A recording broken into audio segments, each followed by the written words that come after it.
बिस्मिल्लाहिर्रहमानिर्रहीम। इस टाइम जी असां काफिर कोट मौजूद है। ये बहुत ही पुरानी तारीख है ना, बिल्कुल बड़ी पुरानी तारीख है। और इस जगह के उत्ते पहले काफिर रहंदे होंदे हैं। ये काफिरां दे गेस्ट रूम दिखा सो जरा, ये उन्हां दी रिहाइश गाह और इन्हां उत्ते नक्शकारी हाथ नाल ऐसी थई हुई है कि असां ये पहले दफा जिंदगी च ना मतलब मेरी थी देखिए सो इतनी पुरानी। अच्छा, ये नक्शकारी मैं अपनी जिंदगी पहली दफ़ा दी है। जिमें इंग्लिश मूवियां दे विच तुसां देखदे हो ना कि वो पुरानियां बिल्डिंगां इस तरह दियां खंडरात टाइप, ये बिल्कुल सेम इत्थे आके सानू वो वाली फीलिंग्स आई। अच्छा, इंदी हिस्ट्री जेह्ड़ी सबको पता लगी इत्थे आके भाई इत्थै ये काफिर होंदे गेस्ट रूम न, पिच्छू नाल ही मंदिर है, वो भी तुहानू दिखासू उन्हां दा मंदिर है, इबादतगाह है। अच्छा, ये आरे उन्हां दे गेस्ट रूम न। इत्थे वो बादशाह जेह्ड़े हम बादशाह रहिंदे हैं ना। अच्छा, शहर आबाद है कोई शहर। अच्छा, ये शहर बहुत पुराना आबाद है जिस वेले इत्थे दरिया गुजरदा है। हूँ वेले ये शहर आबाद आई ते इत्थे वाला वो बादशाह रहिंदे हैं। उन्हां दा एक मंदिर है, उच्ची जा उन्हां बनाई हुई है। अच्छा, इत्थां दी जेह्ड़ी सब तो ज़्यादा चीज़ देखने वाली वो नक्शकारी है कि पुराने लोग किस तरीके पत्थरां दे विच वो इतनी डिज़ाइनिंग अच्छी करेंदे हैं। तो मजीद हुण तुहानू ना डिज़ाइन दिखाने। अच्छा जी, ये तो ये भाई देखो ना, बिल्कुल ये बिल्कुल ना एक कीता होया है। ये पत्थर नाल बना है, पत्थर नाल ना उन्ना एक बनाया है नक्श, मतलब ये तो कुछ भी डिजाइनिंग है नहीं। अच्छा देखो, हां ये दिखाओ ना उत्ते, हां ये दिखाओ ना जरा ये।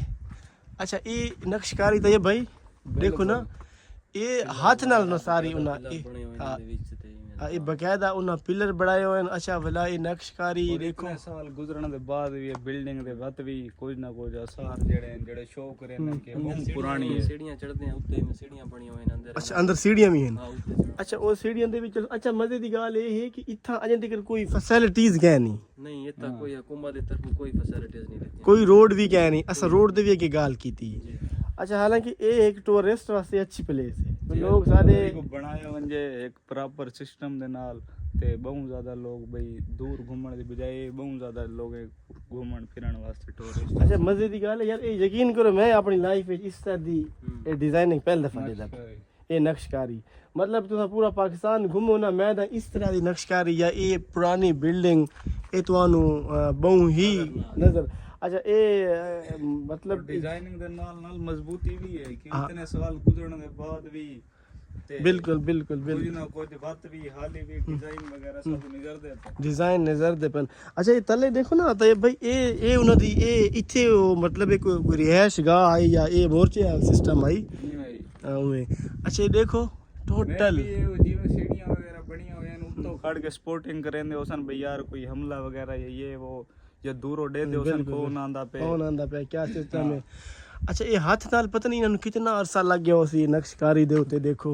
और सारी ये पत्थर दी बनी हुई है ना, टोटली पत्थर है। पत्थर और वो टाइम पता नहीं इस तरह के औजार ही ना होसन कि जेड़े वो इनू हाथ नाल ही वो तकरीबन बनाने होसन। ये उतों एक हिस्सा उनका ढह गया ना, ये हिस्सा जी ढह गए और साइड तो उन्होंने पता नहीं कोई इस तरह की कोई चीज़ा उन्हें बनाई। मतलब ये देखो,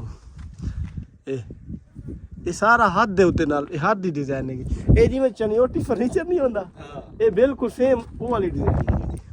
सियाल साहब क्या आखना पसंद करो तुसां? मार साहब एक तो बड़ी मुश्किल नाल पहुंचण दे बाद बड़ी अच्छी नक्शकारी देखने को मिली है। हां, थकावट दूर थी, पैसे पूरे थी गए बिल्कुल। थकावट जेड़ी है ना वो सारी दूर थी है ते इस ज्यादा रिलैक्स फील क्योंकि नेक्स्ट डेस्टिनेशन अच्छा मंदिर अगे है ना हाँ बिल्कुल बिल्कुल। अच्छा, बिस्मिल्लाहिर्रहमानिर्रहीम। अच्छा जी, ये जा जड़ी है ना एक किले दी इंटरेस्ट है। ये एक किले दा एक उन्ना रखे हो जाई कि कहीं भी टाइम बादशाह दे उत्ते अटैक थीवन दा या कोई खदशा होंदा है ना जेड़े वेले हूँ टाइम ये टॉप दे उत्ते उन्होंने सिक्योरिटी गार्ड बांधे हैं ते उन्हां नू एक सिक्योर करेंदे हैं। ये पूरा व्यू डिस्ट्रिक्ट कितने लोग आंदे पैन कितना ये जिवें मदनी भाई आदे पैन भी तो पूरा एक व्यू नजर आंदा है कि कितू केड़ा बंदा अटैक कर रही है या एक उन्हां दी सिक्योरिटी वास्ते ये जेड़ा किला आई ये काफिर कोट दा ये दो किले मोर्चे है के मोर्चा है किते सारा भाई बैठा है ऊं जा दे उत्ते ये इत्थों दी फुल टॉप जा है ही दे उत्ते ओ बैठ के पूरी बादशाह दी सिक्योरिटी कहंदे थल्ले वाल उन्हां दा एक शहर आबाद आई इत्थे मुख्तलिफ उन्हां दे जेड़े लोग हन ओ रांदे हन ते ई जा दे उत्ते वालो इबादत गाह भी करे ने ए सामने दिखा तो परला वो मंदिर दिखा तो वो वाला जी मंदिर है उत्ते वो बात कहने हैं डिफरेंट बड़े सगीर दे तमाम इलाकों तू वो शामिल हो गया